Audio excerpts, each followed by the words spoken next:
Welcome to The Explainer. Today, we're jumping right into a massive strategic briefing to decode the high-stakes battle for your screen time, a war that really blew up in the spring of 2026. I want you to think about the last time you opened an app just to unwind. Well, what you probably didn't realize is that the war between these streaming giants has moved way beyond just fighting for your monthly subscription fee. It's actually become a battle for your emotional sovereignty. So let's kick things off with a quote that completely nails the massive philosophical shift we're looking at today. Listen to this. "We do not manage past liabilities, we create future enthusiasm." That statement from Netflix CEO Ted Sarandos marks a huge turning point in corporate media. It's a definitive, highly calculated pivot away from owning heavy historical assets and a total shift towards capturing real-time human connection. Section 1, The Two Roars of March 2026. To really get how we ended up here, we have to look back at two insane, almost cinematic, inciting incidents that happened at the exact same time, forcing a total global recalibration of how media and state power intersect.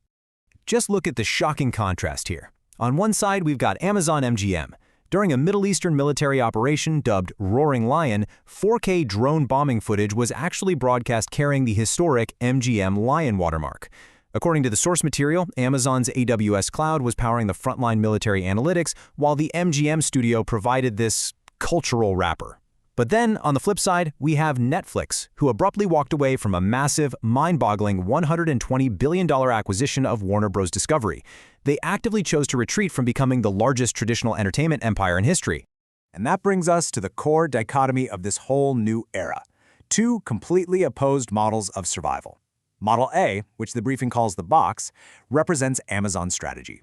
It's all about holding heavy, historical assets tied directly to state infrastructure. Then you have Model B, the flow, which is Netflix's strategy. This is an asset-light approach, totally focused on frictionless, politically neutral, real-time global engagement. Section 2, Netflix's Agile Neutral Flow. Let's see how this builds into Netflix's master plan. I mean, why in the world would they actively choose to walk away from owning iconic properties like Harry Potter, Batman, and CNN? Well, the answer basically comes down to dodging a massive poison apple. The briefing points out that acquiring Warner Bros. Discovery would have anchored Netflix with $40 billion, yeah, billion with a B, in pure debt, plus tens of thousands of legacy employees and completely obsolete cable infrastructure. In a volatile year like 2026, the old game of swallowing the biggest assets was over. The new game was a race to stay as agile as possible. But here is the kicker. Because they had a preliminary agreement in place, when Netflix walked away and a new buyer stepped in, Netflix was able to extract a massive breakup fee. We're talking $2.8 billion. They secured this staggering windfall without firing a single shot. And it is absolutely wild how they weaponized that cash. They essentially shifted from scale to speed. They funneled this $2.8 billion directly into buying future flow, dividing it into three highly strategic streams. They locked down premium Japanese anime production lines like Studio Mappa, they bought up exclusive live sports rights, and they heavily penetrated data server infrastructure down in the global south. Using cash flow to buy future flow completely outperformed taking on debt to buy past assets. Let's zoom in on that flow strategy for a second. Think about your own viewing habits. Back in March 2026, Netflix dropped 15 billion yen just to exclusively broadcast the World Baseball Classic in Japan. Live sports drive these immediate, viral social media spikes all over the globe. It captures that unpredictable, real-time enthusiasm that Amazon's static $100 million scripted blockbusters just literally cannot compete with. Section 3. Amazon's Weaponized Heavy Empire.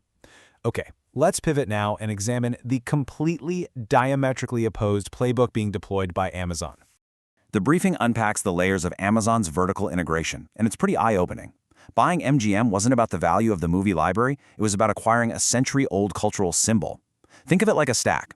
The foundational layer is the AWS cloud, processing data for frontline military operations. The middle layer is global distribution through Prime Video, and the top layer is MGM, providing the cultural packaging.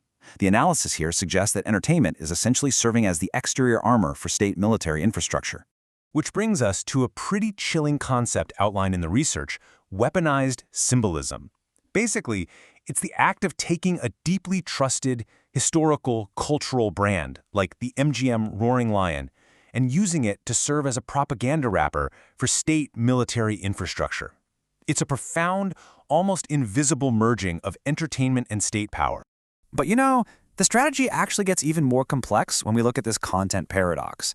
To mask its deep ties to state military infrastructure, Amazon purposely greenlights and heavily distributes fierce anti-establishment, anti-war cinema. By creating this camouflage diversity, they effectively neutralize dissent. Capitalism turns the criticism into mere content that drives viewership, which effectively shields the core military relationship from unified scrutiny. It's a brilliant, if slightly terrifying move. Section 4. The Geopolitical Anime Shield. So, how on earth does Netflix survive in a world where media is so heavily politicized? Well, they utilize international content to completely bypass the political landmines that Amazon keeps stepping on. Let's look at the hard numbers behind Netflix's geopolitical shield. They took that breakup fee we talked about and injected $2 billion into Japanese IP. As Western narratives were facing a lot of global backlash, Japanese anime served as a vital, non-Western shield. By bypassing the traditional production committees in Japan, Netflix directly injected capital to monopolize production lines and aggressively doubled wages. That was a stunning move that effectively starved their competitors of top-tier talent.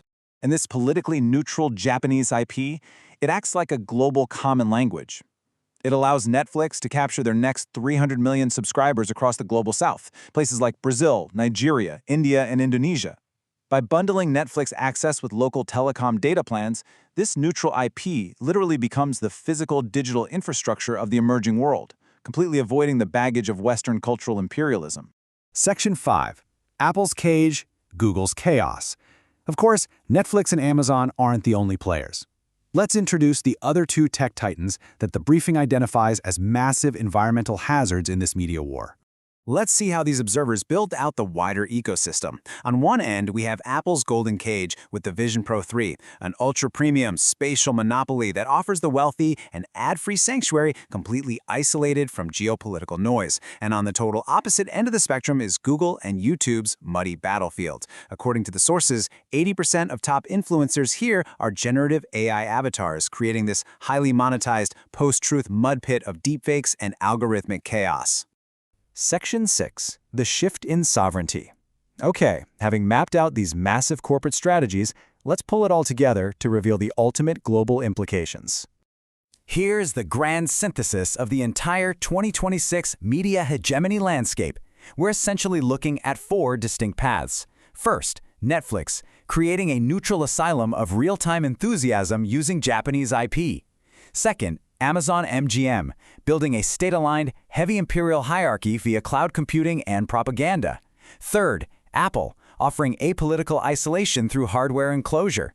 And finally, Google, relying on emotional biometric data to fuel an algorithmic chaos engine. So, the absolutely crucial point to take away from all this is our core thesis. Sovereignty in the 21st century content war has fundamentally shifted. Whoever holds the box, the historical assets and the heavy infrastructure, is ultimately bound by geopolitical gravity. But whoever commands the flow, the agile, real-time enthusiasm, rules the borderless future. The war is no longer just for your subscription revenue. It's a war for your emotional sovereignty. Which leaves us with this final, provocative question to chew on the next time you look at a screen. Between the heavy, weaponized symbols of the past, the chaotic AI mudpits, or the agile, borderless flow of real-time sports and anime, whose roar are you really listening to? Thanks for joining me for this explainer. I'll catch you next time.